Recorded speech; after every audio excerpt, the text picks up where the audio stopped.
என்ற ஒரு வசனம் இல்லை.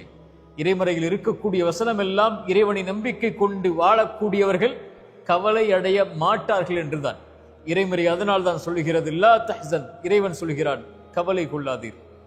இறை தூதரை பாதுகாத்த, இப்ராஹிமை பாதுகாத்த, நபி மூசாவை பாதுகாத்த, ஹாஜர் அவர்களை பாதுகாத்த இதே வார்த்தை கஷ்டத்தில் சிக்கி தவிக்கக்கூடிய, சிரமங்களால் அகப்பட்டிருக்கக்கூடிய, வாழ்வின் இருளில் மூழ்கி கொண்டிருக்கக்கூடிய, கடனில், நஷ்டத்தில், செல்வ இழப்பில், சோதனைகளில், உயிரிழப்புகளில், பிரிவில், தனிமையில் சிக்கி தவிக்கக்கூடிய எல்லோர்களையும் வாழ்வில் விடுதலையாக்கும். லா தஹ்சன் இன்னல்லாஹ மஅனா. ஏன்? நாம் வாழ்வில் சந்திக்கக்கூடிய பிரச்சனைகளை விட, நோயை விட, சிரமங்களை விட, கஷ்டங்களை விட, தவிப்புகளை விட, தனிமையை விட, இவற்றை விடவெல்லாம் அந்த இறைவன் பெரியவன். அல்லாஹு அக்பர் அழைக்கிறோமா இல்லையா? அந்த இறைவன் பெரியவன். எனக்கு வரக்கூடிய இந்த நோயை விட அல்லாஹு அக்பர், அவனுக்கு இது எளிது நீக்குவது. எனக்கு வரக்கூடிய இழப்புகள், நஷ்டங்கள், இதை விட இறைவன் பெரியவன், அவனுக்கு எளிது இதை நீக்குவது.